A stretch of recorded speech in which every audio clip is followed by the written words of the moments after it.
ప్రజలందరికీ నా హృదయపూర్వక నూతన సంవత్సర శుభాకాంక్షలు. అందరూ హ్యాపీగా ప్రాస్పరస్గా ఈ 2026 న్యూ ఇయర్లోకి అడుగుపెట్టాలని కోరుకుంటున్నాము. కానీ మనం అందరూ హ్యాపీగా ఉండాలంటే మనం అంటూ సామాజిక పరంగా కొన్ని నియమాలు పాటించాలి. మా పోలీస్ శాఖ తరఫున ఎమ్మిగనూరు ప్రజలందరికీ మా విజ్ఞప్తి ఏంటంటే, దయచేసి ఈ 31st రోజు అందరూ న్యూ ఇయర్ సెలబ్రేషన్స్లో ఉంటారు. మీ సెలబ్రేషన్స్ వల్ల మీకు ఎంజాయ్మెంటే కాదు, పక్కన వాళ్ళకి ఇబ్బంది మాత్రం కలగకూడదు. అలా కలగకుండా ఉండాలంటే పోలీస్ శాఖ తరపు నుంచి కొన్ని నియమాలు, ఆ నియమాలు ఖచ్చితంగా అందరూ పాటించాల్సిందే. రోడ్డు మీద ఆపి ట్రాఫిక్ జామ్ చేసి రోడ్డుకు అడ్డంగా పెట్టి కేకులు కట్ చేయడాలు, సెలబ్రేషన్స్ చేయడాలు ఇలాంటి వాటికి దేనికి అనుమతి లేదు. ఎవరైనా పబ్లిక్ ప్లేసెస్లో న్యూ ఇయర్ సెలబ్రేషన్స్ చేసుకోవాలంటే ఖచ్చితంగా పోలీస్ శాఖ తరఫున అనుమతులు తీసుకోవడం కంపల్సరీ. అది లేకుండా ఎవరు కూడా దయచేసి పబ్లిక్ ప్లేసెస్లో న్యూ ఇయర్ సెలబ్రేషన్స్ చేయడాలంటే మాత్రం చేయొద్దు. ఈ న్యూ ఇయర్ సెలబ్రేషన్స్లో భాగంగా చాలామంది మద్యం సేవించి వాహనాలు నడపడం చేస్తూ ఉంటారు. దయచేసి అట్లా చేయొచ్చు. డ్రంక్ అండ్ డ్రైవ్లో ఎవరైనా దొరికితే వాళ్ళకి 10,000 రూపాయల జరిమానా మరియు జైలు శిక్ష కూడా ఉంటుంది. దయచేసి ఈ ఒక్కరోజు కోసం మీ బంగారు భవిష్యత్తుని నాశనం చేసుకోవద్దు. పోలీస్ శాఖ దృష్టిలో మేము ఏవైతే నియమాలు చెప్తున్నామో అవన్నీ ఖచ్చితంగా పాటించండి. లేదనంటే లీగల్గా మీ మీద యాక్షన్ తీసుకోవాల్సి ఉంటుంది.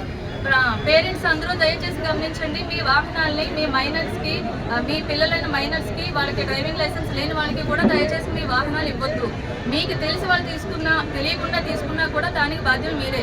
అటువంటి వాళ్ళు ఎవరైనా మాకు కనుక మేము చెక్ చేసినప్పుడు మాకు దొరికితే వారితో పాటు ఆ వెహికల్ ఓనర్ మీద మరియు వాళ్ళ పేరెంట్స్ మీద కూడా చట్టపరమైన యాక్షన్ తీసుకోవాల్సి ఉంటుంది. దయచేసి అందరూ గమనించండి. ఈ న్యూ ఇయర్ అందరూ హ్యాపీగా న్యూ ఇయర్ 2026లోకి అడుగుపెట్టాలి. ఎవరు కూడా ఇలా పోలీసు వాళ్ళు మా మీద యాక్షన్ తీసుకున్నారన్న బాధతో ఎవరు న్యూ ఇయర్లోకి అడుగు పెట్టకూడదు. అలా ఉండాలి అని అంటే దయచేసి ట్రాఫిక్ నియమాలన్నింటినీ పాటించండి. ఓవర్ స్పీడింగ్, బైక్ రేసింగ్, ఆ సైలెన్సర్లు తీసి పెద్ద సౌండ్తో రోడ్డు మీద బైక్ నడపడాలు ఇట్లాంటి వాటి దేనికి కూడా అనుమతి లేదు. ఇలాంటివి ఏమైనా ఉంటే మేము చట్టపరంగా యాక్షన్ తీసుకుంటాము. ఇంకొక విషయం ఏంటంటే, అందరికీ న్యూ ఇయర్ సెలబ్రేషన్స్ చేసుకుంటున్నాము, న్యూ ఇయర్ విషెస్ తెలుపుతున్నాము అన్న నెపంతో చాలామంది ఈవ్ టీసింగ్ చేయడం కానీ, చైన్ స్నాచింగ్, బ్యాగ్ స్నాచింగ్ పాల్పడడం జరుగుతుంది. అలాంటివి కూడా ఏవైనా మా దృష్టిలోకి వస్తే మాత్రం ఖచ్చితంగా యాక్షన్ తీసుకుంటాము. మీరు సెలబ్రేట్ చేసుకోండి, మీరు హ్యాపీగా ఉండండి, అంతే తప్ప మీ వల్ల చుట్టుపక్కల వాళ్ళు ఎవరికి కూడా ఇబ్బంది కలగకూడదు. హెల్మెట్ ధరించండి, సీట్ బెల్ట్ పెట్టుకోండి. నిద్ర మత్తులో ఉంటే దయచేసి వాహనాన్ని డ్రైవ్ చేయొద్దు. మీ మీద మీకు ఓవర్ కాన్ఫిడెన్స్ ఉండడం వల్ల మీతో పాటు ఉన్న వాళ్ళందరికీ కూడా చాలా ఇబ్బంది కలుగుతుంది. ఈ మధ్య రీసెంట్గా మన సబ్ డివిజన్లో జరిగిన యాక్సిడెంట్స్ని గమనించినట్టయితే మేజర్ యాక్సిడెంట్స్ అన్ని డ్రంక్ అండ్ డ్రైవ్ వల్ల, హెల్మెట్ లేకపోవడం వల్ల మరియు నిద్ర మత్తులో డ్రైవ్ చేయడం వల్ల జరుగుతున్నాయి. దయచేసి మీకు నిద్ర సరిగ్గా లేదని మీకు ముందే తెలుస్తుంది, డ్రైవర్స్ ఎవరైనా కూడా. అలా ఉన్నప్పుడు కనీసం ఒక అరగంట రెస్ట్ ఇవ్వండి. ఓవర్ కాన్ఫిడెన్స్తో, మీ మీద ఓవర్ కాన్ఫిడెన్స్తో మాత్రం వెహికల్ నడపొద్దు.